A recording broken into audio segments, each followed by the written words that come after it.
آج کا سوال یہ ہے کہ نبی اکرم صلی اللہ علیہ وسلم کے غسل اور کفن وقت صحابہ کرام رضوان اللہ علیہ مجمعین کہاں تھے؟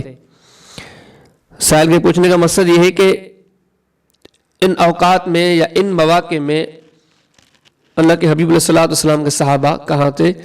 تو اب یہاں پر میں دو چیزیں آپ کے سامنے انشاءاللہ ذکر کرتا ہوں. آپ اگر توجہ دیں گے تو بڑے حسن انداز سے آپ سمجھ جائیں گے انشاءاللہ. پہلی بات یہ ہے کہ ان سارے مواقع میں یا ان سارے اوقات میں ان سارے معاملات میں صحابہ کرام اکٹھے تھے، پیش سے. اب جیسے الاوسط امام ابن المنذر کی بڑی بہترین کتاب ہے، وہ اس کتاب کے اندر کتاب الجنائز کے اندر ایک باب قائم کرتے ہیں، باب ذکر الدلیل علی ان عصبۃ المیت وقرابتہ احق بولایتہ. حدیث لائے 2856.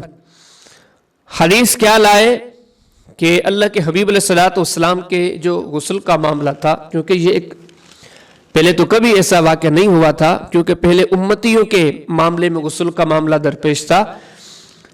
جبکہ اللہ کے حبیب علیہ السلام جب دنیا سے رخصت ہوئے تو اب اہل مدینہ کے ہاں، اصحاب کے ہاں ایک نبی کے غسل کا معاملہ تھا. لوگ پریشان ہوئے، لوگ غسل دیں گے کیسے دیں گے؟ تو حدیث میں موجود ہے یہ بات کہ اس وقت بھی ان لوگوں کی رہنمائی کس نے کی؟ سیدنا ابو بکر صدیق رضی اللہ تعالی عنہ نے.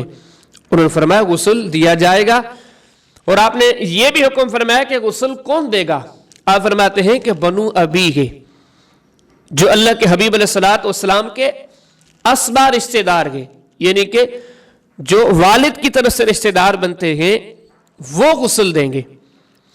یعنی کہ اللہ کے حبیب علیہ السلام کے غسل کے وقت بھی صحابہ کرام موجود ہوئے، رہنمائیاں کر رہے ہیں. آگے جب معاملہ جاتا ہے نماز کے بارے میں، ہوگی نہیں ہوگی، کیسے ہوگی، یہ سارے نئے سوالات تھے. تو ان سارے سوالات کی رہنمائی کے لیے بھی جو مدینہ طیبہ میں لوگ موجود ہیں، ان سارے لوگوں کی رہنمائی صحابہ کرام ہی تو کرتے ہیں. جناب ابو بکر صدیق رضی اللہ تعالی عنہ ہی کرتے ہیں. آپ پڑھیں شمائل ترمذی، اس کے اندر آپ کو پورا باب ملے گا، باب ما جاء فی وفات رسول اللہ صلی اللہ علیہ وسلم. حدیث کی نمبرنگ ہے 397. غسل کے بعد اب نماز کے معاملے میں لوگ پوچھتے ہیں کہ نماز کیسے پڑھے، کیا طریقہ ہے، پڑھے نہ پڑھے؟ تو جناب ابو بکر صدیق نے طریقہ بتلایا. طریقہ عام نمازوں سے الگ تھلگ ہے. آپ نے فرمایا کیسے ہوگا کہ اللہ کے حبیب علیہ السلام کی جسد مبارک آپ وسلم حجر عائشہ میں ہیں، آپ وہاں پہ جائیں، ٹولیوں کی صورت میں 10 بندے 15 بندے جائیں، وہاں پر درود پڑھیں، دعا پڑھیں، تکبیر پڑھیں. یعنی کہ آپ دیکھیں کہ اس معاملے میں بھی رہنمائی کرنے والے کون ہیں؟ جناب ابو بکر صدیق رضی اللہ تعالیٰ عنہ. اور آپ اس حدیث پر غور کریں کہ اس وقت اتنے صحابہ موجود تھے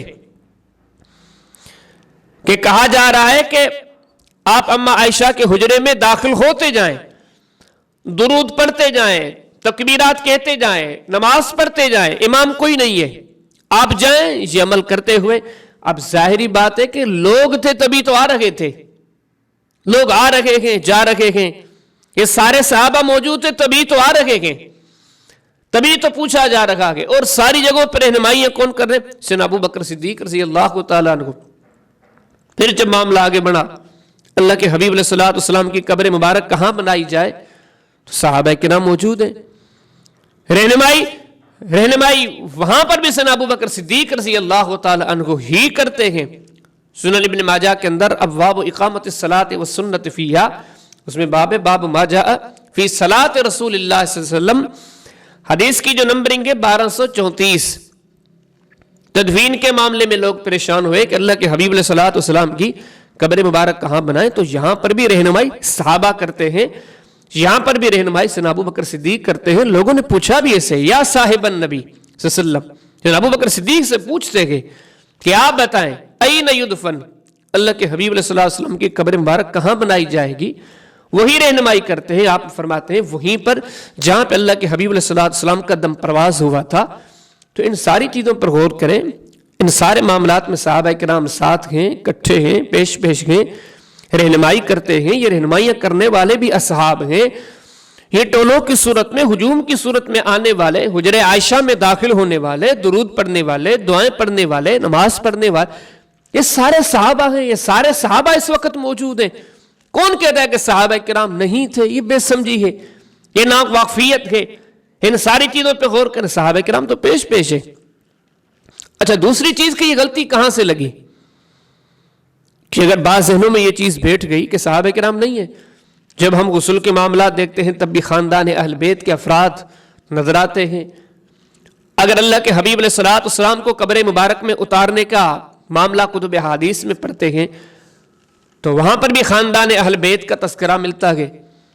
تو بعض لوگوں نے جب یہ چیزیں دیکھی، کہا کہ دیکھو ہر جگہ پر خاندان اہل بیت کے اچھا، ایک چیز تو میں آپ کو تھوڑی سی جملہ معترضہ کے طور پر سمجھانے کی غرض سے کہہ دوں کہ صحابہ کرام اور اہل بیت اطہار یہ کہ دو جماعتیں نہیں ہیں، بنیادی طور پر یہ ایک ہی جماعت ہے۔ صحابی کسے کہتے ہیں؟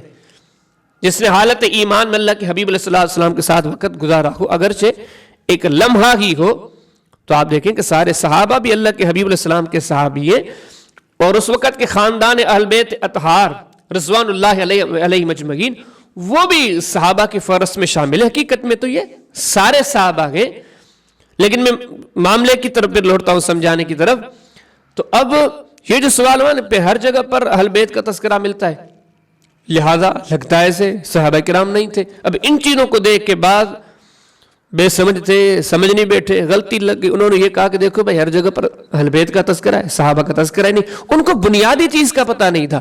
تو بنیادی چیز یہ ہے کہ اسلام کے اندر، دین محمدی کے اندر شریعت نے ایک اصول، ایک قانون بتا دیا ہے کہ کسی کے ہاں فوتگی ہوتی ہے، میت ہوتی ہے، تو اس کے جو غسل وغیرہ کے جو معاملات کے شریعت نے یہ حق دیا ہے کہ یہ معاملات اس کے اسباب رشتہ دار حل کریں گے، کہ وہ ان معاملات کو حل کریں گے۔ میں نے آپ کے سامنے ایک باب پڑھا تھا پیچھے ابن المنذر کے الاوسط کے حوالے سے، کتاب الجنائز کے اندر ابن المنذر رحمہ اللہ نے باب قائم کیا کہ باب ذکر الدلیل علی ان عصمت المیت وقرابتہ احق بوالدیہ، کہ انسان یہ اصول یاد کر لے کہ میت کے غسل کفن ان معاملات کے لیے شریعت نے زیادہ حقدار قرار دیا ہے اسبا رشتہ داروں کو، کہ ان معاملات کو حل اسبا رشتہ دار کریں گے جو والد کی طرف سے ہیں۔ تو لہذا اللہ کے حبیب علیہ السلام کے جو والد کی طرف سے رشتہ دار تھے وہ اس مسئلے کو حل کرتے ہیں، اس لیے کہ شریعت نے ان کو یہ حق دیا ہوا ہے، وہ اپنا حق استعمال کرتے ہیں۔ تو اس میں یہ نہیں ہے کہ دوسرے کیوں نہیں، کیونکہ دوسرے اسباب میں شامل نہیں ہیں، دوسروں کو شریعت نے یہ حق نہیں دیا۔ یہ ترجیحی طور پر جو حق حاصل ہے وہ خاندان اہل بیت کو حاصل تھا، تو لہذا انہوں نے اپنا حق استعمال کیا۔ دوسرے اس لیے نہیں تھے کہ وہ اسباب میں شامل نہیں تھے، آبائی رشتہ داروں میں شامل نہیں تھے، تو ترجیحی بنیادوں پر اہل بیت نے یہ مسئلہ حل کیا ہے۔ تو ساری بات کا خلاصہ یہ ہے کہ اللہ کے حبیب علیہ السلام کے غسل کفن ان سارے معاملات میں صحابہ کرام رضوان اللہ علیہ مجمعین اہل بیت اطہار سارے کے سارے موجود تھے، بلکہ سارے معاملات میں رہنمائیاں ہی صحابہ کرام رضوان اللہ علیہ مجمعین کی طرف سے ہوتی ہے، جناب ابوبکر صدیق نے رہنمائی کی ہے۔ باقی اگر ان معاملات میں آگے بڑھ کر یہ کام اہل بیت نے کیا اس لیے کہ ان کو حق حاصل تھا، وہ اسبا رشتہ دار کے، تو ایسی قطعاً طور پر کوئی غلط بات نہ سوچی جائے، ذہنوں میں نہ بٹھائی جائے کہ صحابہ کرام کہاں تھے۔ ان سارے حقائق کو سمجھیں تو صحیح، یہ سارے حقائق کو سمجھنے کی کوشش تو کریں۔ جب آپ قریب سے ان حقائق کو جان جائیں گے پھر آپ انشاءاللہ العظیم تسلی سے سمجھ جائیں گے نبی کریم علیہ السلام کے سارے اصحاب، سارے اہل بیت، سارے لوگ عظیم ہیں، ان سارے معاملات میں سارے لوگ اکٹھے ہیں، کوئی ایسی بات نہیں۔ اگر ایسی بات کسی نے سمجھ رکھی ہے تو اس کی سمجھ کی غلطی ہے۔ اللہ پاک ہمیں ان سب لوگوں سے محبت کرنے کی توفیق عطا فرمائے۔